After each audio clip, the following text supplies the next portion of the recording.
I think we finished right at about 40 for the ones and 40 for the twos. Based on the kind of the two lines, and then we practiced for like 45 minutes before we even went out to scrimmage. So we practiced in Hawks.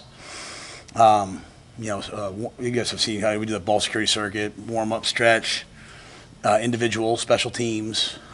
We had a couple hundred, 400 high school coaches here. So individual, special teams, 1-on-1, 7-on-7, and then kind of took a little halftime and went over to scrimmage, and we probably got close to 90 plays, maybe 85, 90 plays. So quarterbacks were live. We tackled quarterbacks today, and got a lot of good work in. Looked like we came out of it pretty healthy too, which is always important.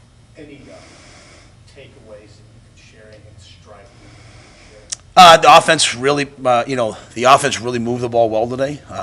The offense looked ahead of the defense. I think a lot of it was the quarterbacks running.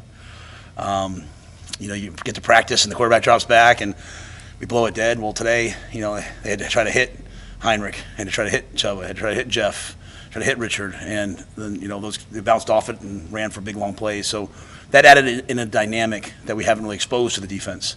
But I thought it was not a ton of penalties, and it looked like a pretty clean. We had Big Ten officials, so it was good to get all that kind of in the stadium. It's my first time coaching in that stadium, so it's pretty cool. Hey, Matt, can you talk about just the environment this weekend with the coaches clinic and Coach Osborne speaking, and them all being here to watch the practice, coaches and stuff? Yeah, well, I'll just say this. Coach Osborne speaking last night was humbling. A, that he would do it, okay, and B, how detailed and meticulous he was. At 86 years old, it was gold. It was absolute gold. Like I took notes, we wrote it down, and really a lot of things that challenged me. And I think you'd find a lot of I think most of the coaches probably felt that way. Coach was bragging that it's the first time he ever made a PowerPoint. So, and I got up there and just crushed it, absolutely crushed it. So I was really grateful to him and really grateful to the coaches. This week, we want to be a place that people come to. We want to be a destination people come to come talk about football. So we're 100% open. I tell every high school coach, like, you want to come to practice, you come anytime you want, but we also wanted to have a really good clinic. I think it's really important, I hired some people that the coaches maybe aren't comfortable, familiar with. And so to sit there and listen to Terrence Knighton, Garrett McGuire clinic, and the level of detail and knowledge, I think that helps our program. And we had coaches from Texas. This week we had coaches from Albany, New York. We had obviously coaches from Nebraska, from the Dakotas. So people came from a long way. So to get close to 400 people here for our first clinic's great, and it'll just continue to grow. Was Coach Osborne at the scrimmage today? Did you get to watch? So, I don't know if Coach was planning on coming, but once I got on the field, I was, so I'm not sure. I'll check in there afterwards. But, I know he was planning on coming. So. What do you think of the quarterbacks today? I thought they played really well. They all bring something different to the table. So, I think we probably turned the ball over twice. So some things we have to correct. But we got a lot of good situations. We got third down. We got 2 minute. We got red zone. And I thought for the most part they played really well. And, again, that added dynamic that they bring, some of the guys bring of being able to run. So when Richard's in there, we do some different things with Richard. When Heinrich's in there, we do some different things with him. And I was really pleased with the quarterbacks today. Any notable injuries at all? Yeah, Ben Scott got hurt on Thursday. Yeah, Ben Scott got hurt on Thursday. Just got rolled up on, and so should be out for a week or so. Not long term, no. So it was a knee at first, so we were kind of concerned that day. He was going to be okay, but came back and hurt his knee. But we should be back within a week or so. And I'm not, again, I want linemen out there, but Ben's played a lot of football, so. It was good to get. And I think Justin Evans Jenkins is really doing a nice job right now. Obviously wasn't familiar with him. He's from a place that I've recruited a long time, Irvington, New Jersey, and but he's really done a nice job. So he went in there, hasn't really missed a beat. But in terms of other notable injuries, nothing today. We had some guys get banged up today, leave, but nothing serious. I know it's a fresh start for everybody, but is there some guys that maybe surprised you, maybe younger guys or people that are a little off the radar of this fan base the first couple of weeks? Off the radar. I don't know who would be off the. I'm not sure about that part of it. I'm just trying to think of a good answer for you. I'm sorry. I've been really pleased with everybody. I guess I think maybe Justin, like I just talked about. I really like all of our backs. I think our backs is one of our strengths. I think they all bring something different to the table. Omar Brown's been a guy that's really coming on. So there's a lot of guys. But, you've heard me talk about A.J. Rollins. So I think, I haven't had a chance to watch this tape yet. This will be a really big evaluation for me. Again, not evaluation in terms of, trying to get the guys past, like, are we good, am I bad? Just hey, what can we do to help each player play a little bit better? So I didn't give you a great answer there. I'm sorry. I know you've talked to Coach Solich before. What's it mean to you that he's coming back? Oh, I'm so excited. Coach Solich, when I was the offensive coordinator way back when at Temple University, he was the head coach at Ohio. And he's quick to remind me that every time when we went out there, we played him for the championship. He beat us.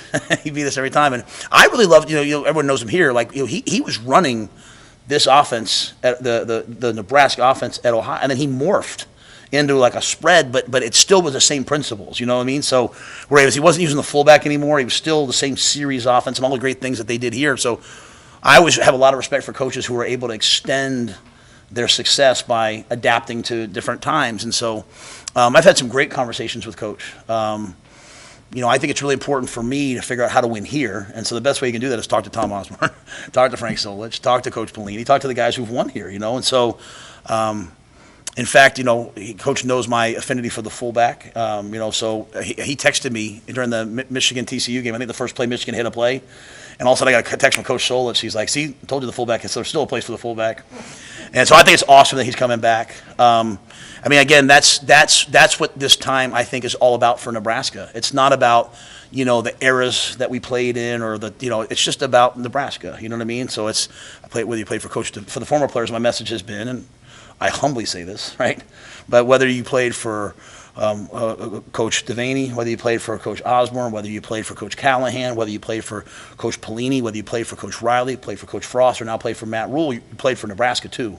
And so I think the power of this job is that you could, if the state unites, and everyone's for Nebraska. And so Coach coming back, I think, is just such a pivotal moment in that. Coach speaking last night is such a pivotal moment in that.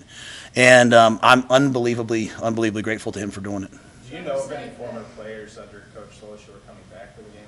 I don't know that. I know there were former players here today. So we've been we're open to them. So I'm sure that'll mean a lot to a lot of guys. Like I talked to Damon Benning yesterday because he was or today was at practice, and I know how much it meant to him probably that because he played for Coach. So Coach Solich, like Coach Osborne, their impact and their legacy has nothing to do with the amount of wins in the national championships. It's the way they coach their players. They both prove that you can win championships and develop really good men. And we're in a day and age where a lot of schools think it's one or the other, and they proved it's both. So I'm excited to have them back. Trev said that you had a part in that, in bringing Coach Solich back. Something you said. It's been a long time since you've been back here. I don't want to put my name in that. I don't want to take any credit for anything because that was Trev. That was Coach Solich. That was probably Coach Osborne, and that was probably a lot of other people. But I expressed to Coach Solich how much it would mean to me to have him here. I so respect him, and I so respect him as a coach and what he did at Ohio and what he did here, and I really want everything to be about Nebraska. Like the first day they put my picture up in the elevator, and the second day it was down. And this is never about me. It's about the players, and Coach Solich coming to the first spring game, I think, is just hopefully a tremendously unifying event for everybody. Now, what about the defense in the scrimmage? Anything flash out to you? We attacked the ball. We got the ball out, and we intercepted the ball. I think Tony. I don't think Tony pressured a ton. I think he wanted to see the guys play with their hands and technique. Looked like we were good in pass coverage. We just gave up a lot of big plays to the quarterback running, which again, I didn't tell them that the quarterback's gonna be live till this morning, so I don't think they were super prepared for it. But I'd be interested to see the tape. See who played well. I think a lot of it for us right now is on defense is about getting guys in the right spots. Not about who the starters are. When I say spots, kids always think who's starting. We're going to play so many guys on defense. My philosophy has always been to play a ton of guys up front. We don't want to wear down in games. We don't want to wear down in the season. So we're going to try to play a ton of guys. So it's about getting guys in the right position. So that'll be a really good tape for that. Speaking of pass coverage, Tony White talked about really kind of glowed about Malcolm Hartzog and what he can do back there. What are your initial impressions been? Yeah, I think he's just a really good football player. play as, he can play safety, he can play corner. As a safety, obviously he's a little bit smaller, but he's got toughness. He's got the ability to make plays on the ball. Newsom's an NFL player. He's a really talented guy who's playing really, really hard. And there's a lot of guys that are, want to come. They're really doing good things, Ashton Houseman's been a guy that's really played well all camp.